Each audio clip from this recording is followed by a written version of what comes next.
L'Assemblée va entendre l'allocution de son Excellence M. Philippe Isidore Mpango, vice-président de la République unie de Tanzanie.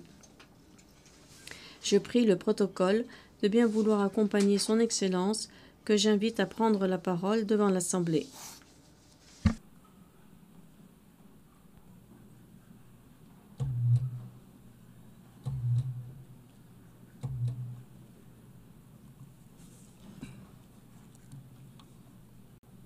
Madame President, Madame la Présidente, Excellences, Mesdames et Messieurs les délégués, cette année, nous nous réunissons à un moment historique. Nous commémorons en effet les 80 ans de la création des Nations Unies, mais dans une ambiance assez morose. Le thème de ce débat, Mieux ensemble, plus de 80 ans au service de la paix, du développement et des droits humains, nous rappelle qu'une coopération résolue reste le meilleur vecteur pour relever les défis urgents mondiaux de ce siècle et au-delà. Et pourtant, nous faisons face au chaos sous forme de l'unilatéralisme et de l'arrogance, des guerres barbares, d'une pauvreté endémique, de l'injustice, des pandémies et une catastrophe climatique qui nous pend au nez. Alors que nous commémorons les 80 ans des Nations Unies, on nous demande de revoir l'idéal de ses fondateurs, ancré dans deux piliers. Tout d'abord, les nations peuvent surmonter les difficultés et peuvent faire beaucoup plus lorsqu'elles travaillent de concert, en toute solidarité. Deuxièmement, la paix, c'est le souhait sincère de l'humanité que nous devons tenter d'atteindre sans relâche sur la base du droit international. À l'inverse, la guerre, ce n'est pas souhaitable. C'est une voie insensée pour résoudre les conflits lors desquels chacun perd et où les fruits sont amers. La perte terrible de vies innocentes, de nombreux orphelins, des veuves, des réfugiés, des destructions sans fin.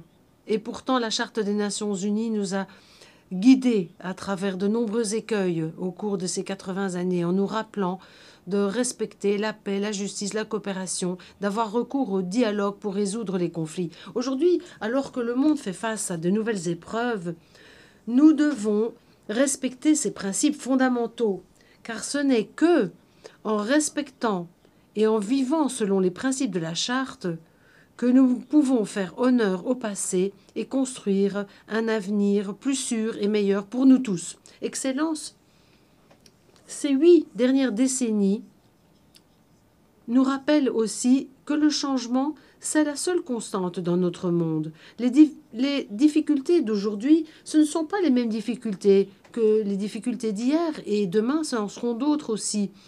Pour que les Nations Unies restent pertinentes et pour qu'elles puissent être à la hauteur de leur noble mission, elles doivent accepter le changement. La Tanzanie se félicite de l'initiative de réforme ONU 80 qui a été présentée en mars cette année, qui cherche à faire des économies d'échelle dans tout le système des Nations Unies et à renforcer son efficacité. Mon pays souligne l'importance de respecter les principes de transparence, d'équité, d'objectivité lors de ce processus, pour pouvoir renouveler la confiance et encourager une gouvernance mondiale inclusive.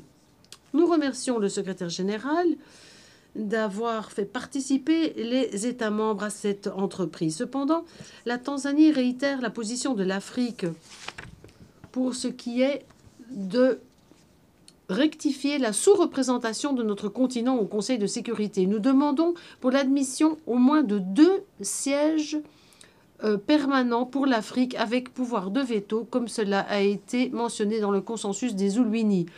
La Tanzanie rejoint d'autres pays du Sud global pour demander une réforme globale et urgente du système financier mondial.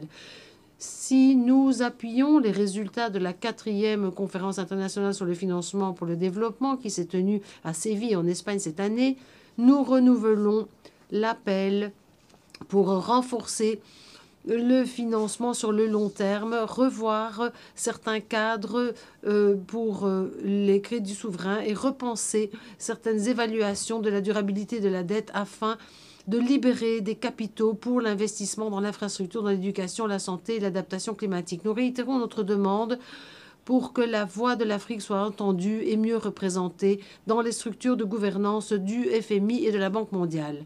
Ces demandes nobles n'ont pas été écoutées depuis des années et il faut absolument que cela change.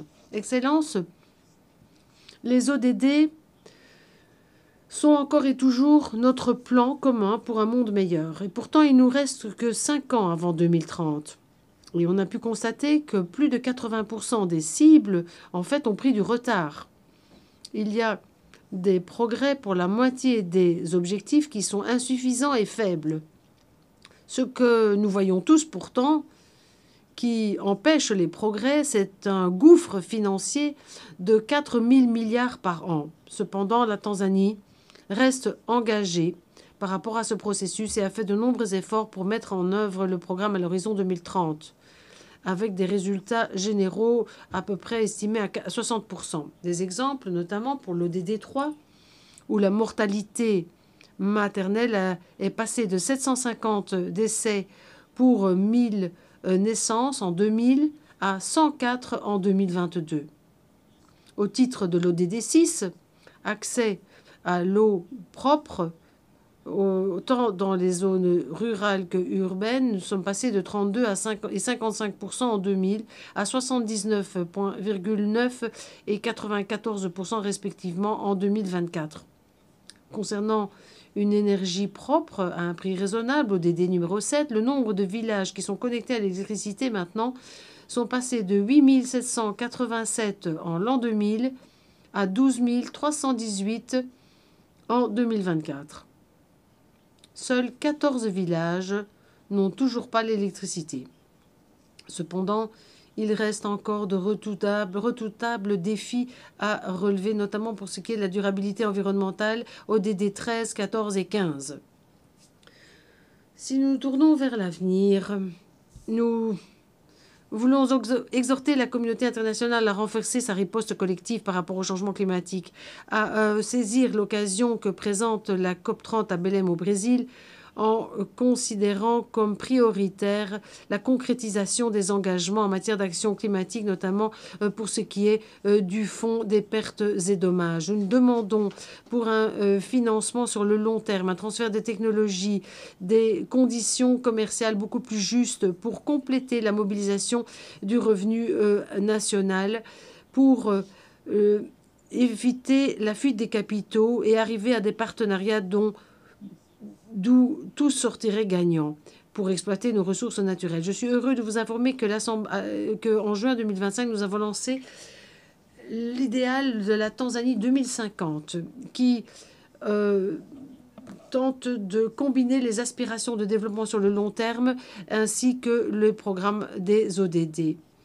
La paix, mesdames et messieurs, ce n'est pas quelque chose de superflu. C'est une condition sine qua non pour le développement socio-économique. Nous devons donc sans relâche rechercher la paix. Nous nous félicitons des efforts consentis par le secrétaire général, par les dirigeants mondiaux, par les organisations qui s'occupent de médiation de conflits et de résolution des conflits dans les régions comme l'Est de la RDC, le Soudan, la Russie, l'Ukraine et le Proche-Orient. Alors que nous commémorons le 30e anniversaire de Beijing et nous nous félicitons des progrès engrangés pour promouvoir l'égalité de genre et l'autonomisation des femmes, nous demandons vraiment la pleine participation des femmes dans la recherche de la paix. À cet égard, je dois dire que le docteur Samia Suluhu Hassan, la première femme présidente de la Tanzanie, a montré la voie en articulant certaines politiques et ces mesures qui renforcent le rôle des femmes dans tous les secteurs de notre société. Sur le plan régional et international, elle a été un héros de la paix, de la justice, de la sécurité et de la cuisine propre. La Tanzanie, en tant que membre du Conseil de paix et sécurité de l'Union africaine et dans notre rôle à l'époque de président de l'organe de politique de défense et la coopération sécuritaire de la SADC, cette dernière année, a contribué de façon active à des initiatives de paix. Nous avons appuyé des mesures pour prévenir et résoudre des conflits. Dans cet esprit, la Tanzanie annonce qu'elle est candidate pour un siège non permanent au Conseil de sécurité des Nations unies pour le mandat 2029-2030. Nous réitérons ainsi notre engagement par rapport à la paix et à la sécurité mondiale. Excellence, la Tanzanie est contre l'imposition et la prolifération de mesures coercitives unilatérales qui sapent les principes d'égalité souveraine et de coexistence pacifique qui sont consacrés dans la Charte des Nations unies. De telles mesures, qui souvent sont appliquées sans un mandat du Conseil de sécurité, représentent une forme d'agression économique qui touche de façon disproportionnée des civils innocents en les privant de des produits essentiels comme la nourriture, les médicaments notamment. Dans ce contexte, la Tanzanie réitère sa solidarité avec des nations comme le Zimbabwe et Cuba et tous les peuples qui continuent de subir les effets toxiques du blocus économique de longue date et des sanctions. Nous soulignons que ces blocus et ces sanctions sont contraires au droit international. Dans la même veine, la Tanzanie est solidaire aux côtés du peuple de Palestine et de Sahraouis qui continuent de se voir nier le droit fondamental de liberté, souveraineté et autodétermination. La Tanzanie condamne également de façon robuste toutes les formes de terrorisme, actes menés dans ses frontières nationales ou au-delà. Madame la Présidente, Excellences, Mesdames et Messieurs les délégués, lors de son dernier discours à l'Assemblée générale des Nations unies, avant de prendre sa retraite en 1985, Mwalimu Julius Nyerere, le président qui a fondé notre pays, a mentionné ce principe, et je vais le citer. Être silencieux lorsque nous voyons le danger, ne pas adopter des politiques d'attaque qui sont contraires à l'intérêt de la paix et de la justice. Faire cela, ce serait en fait renoncer à notre liberté et à notre dignité, et cela, nous ne le ferons jamais. Fin de citation. En appliquant le même principe, la Tanzanie estime que l'unilatéralisme et la mauvaise utilisation de la puissance militaire, ainsi que l'incapacité honteuse de la communauté internationale et des grandes puissances de mettre fin aux bains de sang et aux guerres terribles qui font rage dans de nombreuses régions du monde, c'est quelque chose d'inacceptable. De la même façon, la Tanzanie condamne l'utilisation qui revient de la loi de la jungle comme moyen de résoudre des conflits, le fait de commettre des atrocités qui est une honte pour l'humanité tout entière, notamment l'extrême violence à l'égard des femmes, des enfants, des malades et des personnes âgées dans des situations de conflit.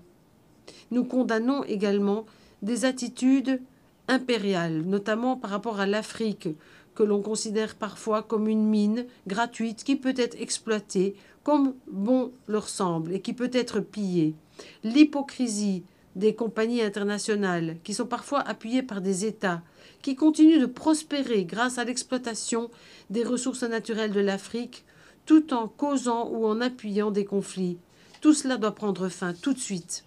Au lieu de cela, l'Afrique a besoin de partenariats qui profitent à tout le monde dans l'exploitation de nos ressources naturelles. La Tanzanie souhaiterait également rappeler à la communauté internationale que les dépenses militaires qui augmentent pour fabriquer des armes en échange d'argent, c'est quelque chose qui moralement est inacceptable. Cela est un obstacle à la quête de la paix dans le monde. Cela dévie des quantités énormes de ressources qui auraient pu être utilisées pour assurer le développement durable et la prospérité de toute l'humanité. Merci beaucoup.